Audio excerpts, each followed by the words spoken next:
Euge Valovirta, and this one is something many of you have asked. How does the BDM Bad Boy BDM800 lead knob plugin compares to the one and only Bad Boy that this plugin is, it's plugin from the Bad Boy. So I'm gonna do that on this video. Let's listen a song first. I wrote for the official, commercial intro video, the Legends of Rock video, for BDM, when they released the BDM bundle. So I'm also on the video, which probably noticed I was shot at Jens's Fascination Street Studios. But yeah, I wrote that song. I played the guitars and bass and programmed the drums, and Jens mixed that. So we're gonna do that song. I have already recorded it, so I recorded a DI while I film myself. There's just single guitar. Then afterwards I put a plugin on a DI track, Bad Boy plugin, and also I reamped the clean DI with my, with the original Bad Boy. And I'm going to switch. I actually edited it, so the sound is going to change between the amp and the plugin. And let's listen that, and then let's compare them here when I play, and the differences, if there are any, are they meaningful, and so on, and general differences between amp sims plugins and real amplifiers and real cabinets. All right, let's listen the song.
Alright, that's the song.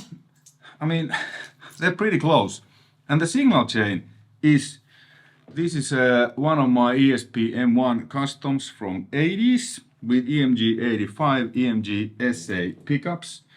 And now the signal goes to Radial's Twin City ABI box, and it splits the signal to my audio interface, the high Z input, so that the plugin gets the signal. Then another signal goes to Bus SD1 Bad Boy, and it's a real cabinet. So I have my Mesa Boogie oversized from 94 with V30s, mic with a single Sennheiser E906.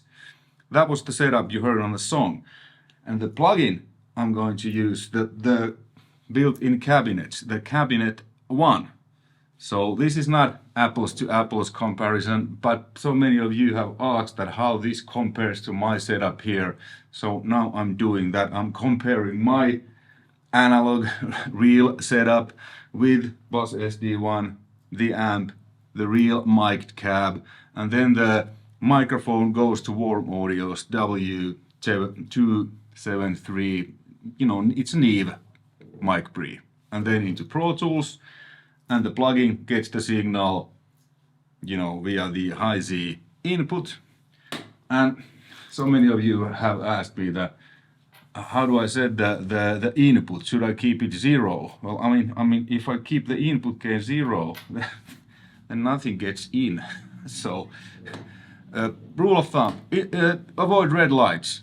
Well, I think I have mine now plus 12 dB, because then when I play, you know, the yellow light is just blinking. I'm gonna actually take a. Let me show it to you now, so we'll get that covered, because so many people have asked. Video on. The channel 1 is the high C. Look when I do. You know, 5, 6, and 8 are the mics.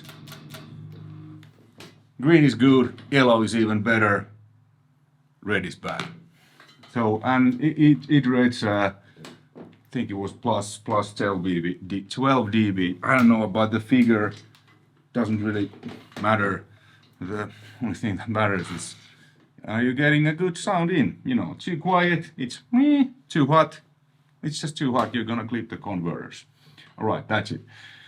So what I have here on my screen, so here is the BDM800, which is now on. It sounds like this.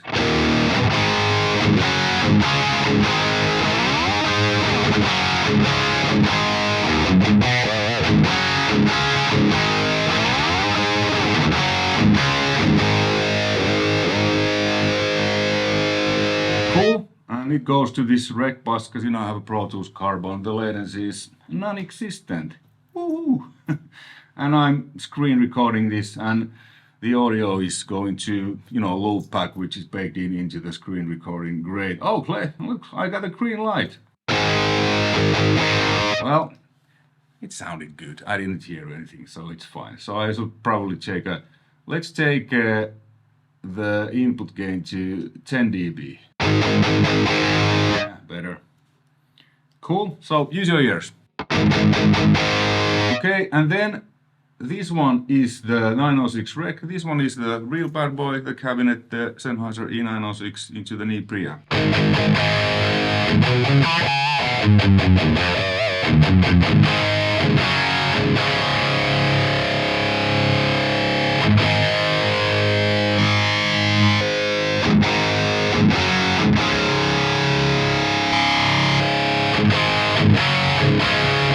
They're pretty close, and I'm not even using the same cabinet.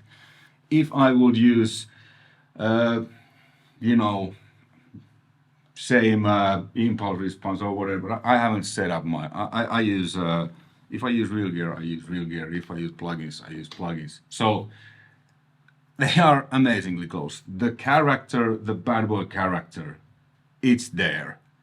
And like I said, I'm using now different cabinets. This is a cabinet 1, which is the modern cab, and with the actual amp, I'm using my own Mesa Boogie cab. Just with the Sennheiser E906. Great overall microphone, you know, not as harsh as 57. So, but I like 57 too. So yeah, they are. I mean.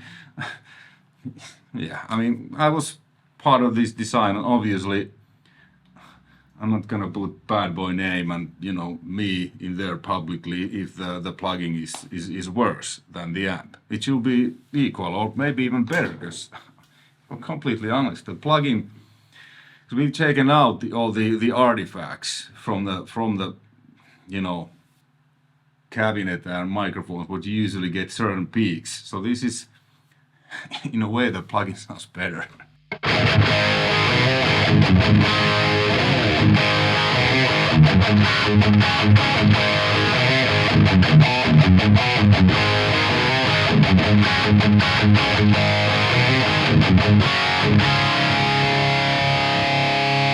That was the real bad boy, then the plugin.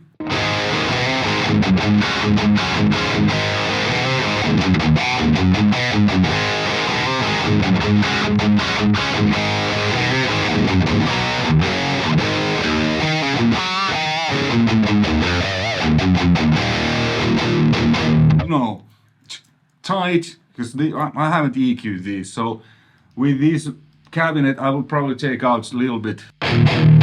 lower mids, lows away. Because I mean it's loud, so it's.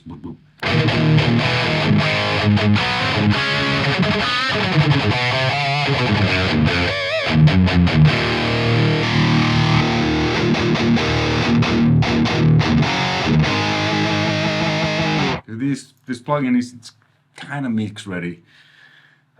Differences between real amps and plugins in general, and the same rule applies to this. For whatever reason, real amp with real cabinet sounds always a bit wider. Listen, this is the plugin. I'm just gonna play A chord. And I switch into the real amp and real mic cabinet. I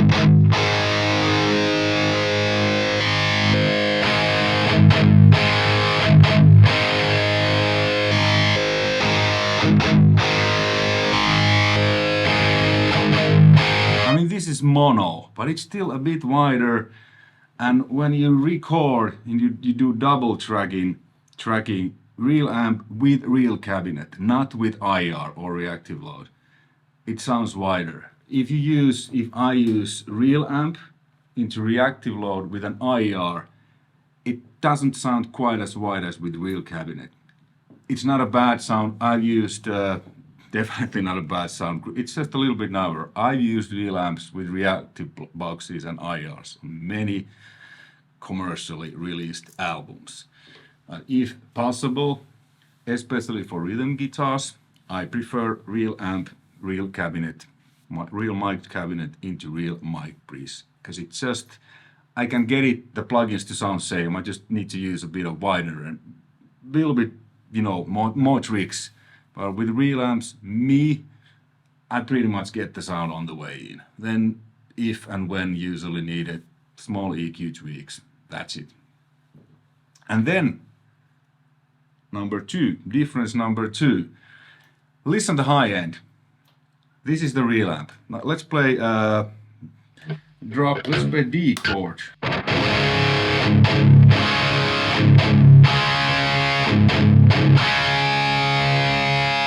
Okay, plugin.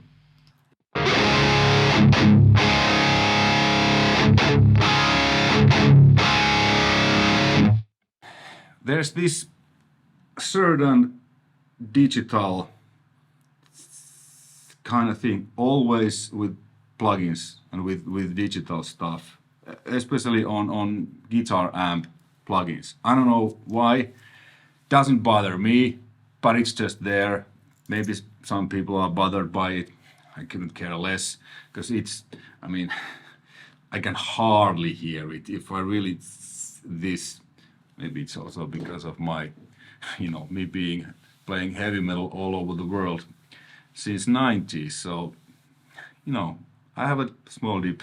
I don't hear, I think I hear like 15, 60K something, 15, which is fairly good considering what I've done all my life. So there's this.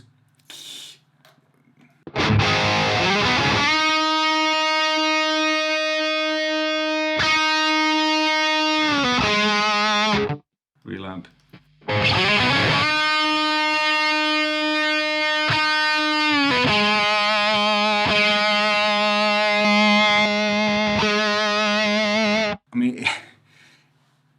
We're splitting hairs here, but it's always there. But yeah, and the settings of a Bad Boy, somebody's gonna ask anyway. I don't actually know. Let me see, because I don't have a settings. It's just, why would I want to set an amp like different way and certain way keep it in there? Doesn't make any sense to me. I tweak these all the time when I record, depending what I want, what cabinet I'm using, what guitar I'm using. So I don't have, my settings are the ones that works the best on any given minute. What I have here now is presence 3, bass is 9, mids are noon, treble is noon, master is, well, it's 1 because it's on and off. It's just, Bad Boy. It's the same than your basic 800 around noon or something when it's one. Then if I put Bad Boy on noon or closer to noon, it blows the tubes. So I don't do that. The preamp gain is here below 7. And what I have here, well, this is only 6 now. Okay, but usually it's somewhere between 6 and 7. I have the Bad Boy 2 for kind of heavier sounds. And the SD is set up the usual level 8 p.m. The tone it's actually now here past noon. And the drive is actually 9 o'clock. Usually I have it 8. Well, probably by accident, but you know, I didn't notice that I had more than usual, but sounds good, feels good.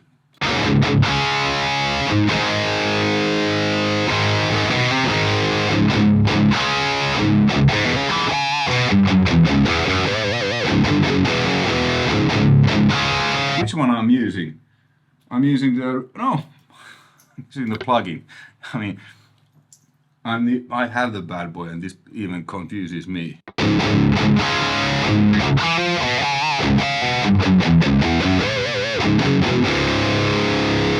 Then the real amp.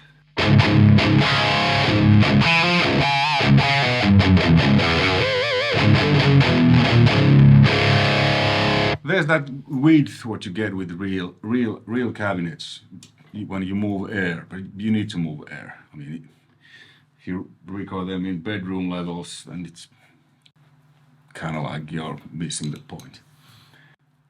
Hey, conclusion. Well, the best thing is the real deal, and the plugin is the second best thing. And if I'm completely honest, because the plugin is kind of like mix ready, so you know, as a starting point from the get-go, when you load that in, it actually sounds a bit better than the real gear, minus the witness, because it's just works. Because me and Jens and Bogren team, we wanted, you know, the whole idea of the one knob or the amp knob is that there's a lot of things going on happening behind the scenes, under the hood, you know, like the certain resonances taken out, that it just sounds good. With real cabinets, you know, there is this kind of whistling things, usually around 3K, at least on my cabs. There's certain stuff, 6K kind of, you know, these build-ups and the low mid that I kind of take away. But with the plugin, this has been taken care of. So, you know, you load that in rock and roll, and then if you want to add brightness or bottom or, you know, scoop mid, then you can do that. But you don't really need to, at least I don't need to go and, you know, notch out some ringing stuff, because there really isn't any. But yeah, the plugin, it compares really well with the real amp, and this wasn't apples to apples. I didn't want to do that because I can do whatever I want, and I wanted to show you how it compares to my signal chain, completely analog chain, and this, because the whole idea, like I said, was to have my, you know, signal chain in a plugin. The pedal is that Buzz SD1 that I have now on the board. Thanks for watching.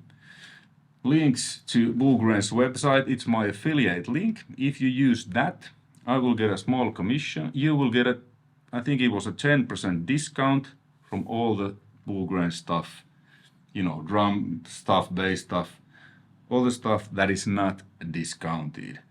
Or you can use my code Euge 230V, like Euge or Euge 230 volts. Because my last name is Valovirta. In English it means lightning power. So Euge lightning power approves, obviously. Because you know that stuff. Hey, thanks for watching. Until next time. Take care. Bye.